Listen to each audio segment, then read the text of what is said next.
prix SPG récompense pour la 3e fois un premier roman écrit par un auteur vivant en Suisse romande et publié par un éditeur suisse romand. Venez un peu par là quand même, parce que j'ai des choses à vous dire. Je vais vous laisser ma place. Hélène Leibkutsch, qui est membre du jury. Alors, moi, je lis beaucoup de littérature romande et je trouve que la qualité monte d'année en année. Est-ce que vous constatez ça aussi au niveau du jury? Je vais pas vous demander de citer des livres, mais un jugement global de nous dire, on sent qu'il y a vraiment l'émergence de nouveaux talents et qu'on place la barre de plus en plus haut. Absolument, et du reste, nous avons eu de longues discussions et aussi de longs échanges de correspondance par écrite pour sélectionner nos finalistes. La qualité des livres était vraiment remarquable. Nous avons eu beaucoup de livres historiques et c'était vraiment une année très intéressante. Ok, merci beaucoup. Tout le suspense est là. Non, cela dit, déjà d'être dans les 3 finalistes avec une participation à 28 d'excellente qualité, déjà vous pouvez être très contents tous les 3. Qui annonce the winner? Le prix littéraire SPG 2016 est attribué à Marc Woltenauer pour Le Dragon du Mouvement. Bravo, félicitations. Une photo. Pas une réaction maintenant, forcément. En tout cas, je suis extrêmement touché et honoré.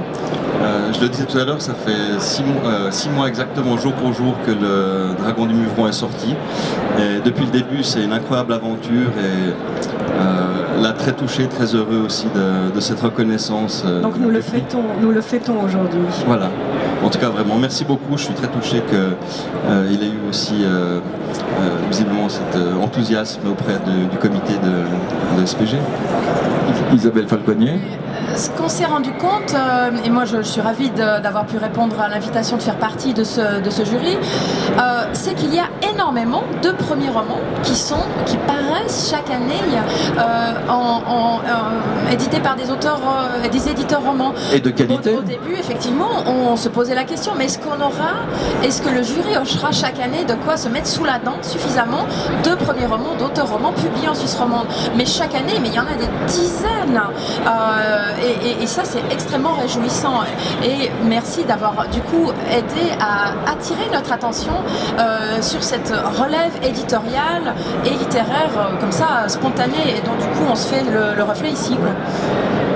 Et on note aussi qu'il y a quelques auteurs suisses qui vont éditer leurs livres en France, à Paris. Oui, oui. Dommage, parce qu'au fait, il y a quand même suffisamment de lecteurs ici.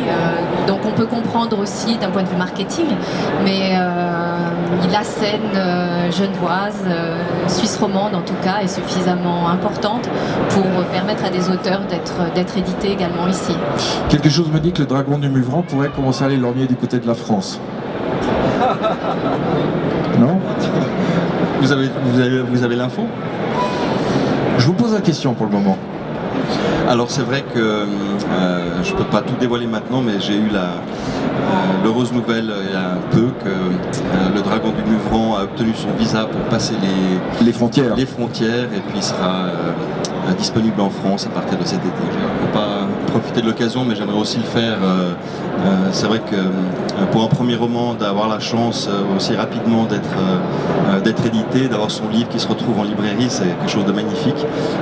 Et plaisir de lire dès le départ a cru en ce roman et puis m'a soutenu, accompagné dans cette aventure. Et c'est clair que je les remercie très très sincèrement pour tout ça.